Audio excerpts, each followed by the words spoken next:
លោកប្រធានាធិបតី Donald Trump បាននិយាយថាប្រទេសដែលទិញប្រេងនិងឧស្ម័នពីប្រទេស Venezuela នឹងប្រឈមមុខនឹងពន្ធ 25% លើពាណិជ្ជកម្មដែលប្រទេសទាំងនោះមានជាមួយសហរដ្ឋអាមេរិកចាប់ពីថ្ងៃទី 2 ខែមេសា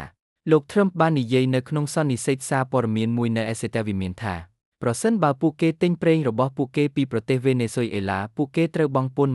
25% ដើម្បីធ្វើអាជីវកម្មជាមួយសហរដ្ឋអាមេរិក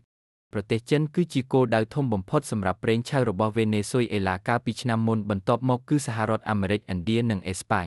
លោក Trump បានព្យាយាមបង្កើនសម្ពាធលើរបប Maduro ចាប់តាំងពីចូលកាន់តំណែងលោក Trump បានព្យាយាមបង្កើនសម្ពាធលើរបប Maduro ចាប់តាំងពីចូលកាន់តំណែងលោកប្រធានាធិបតីបានចោទប្រកាន់ប្រទេស Venezuela ពីការបញ្ជូនសមាជិកក្រុមទំនើង Trendy Araya ទៅកាន់សហរដ្ឋអាមេរិកនៅពេលប្រកាសពន្ធកាលពីថ្ងៃច័ន្ទរដ្ឋបាល Trump បានកំណត់ក្រុមក្មេងទំនើងជាអង្គការភេរវ័យករបរទេស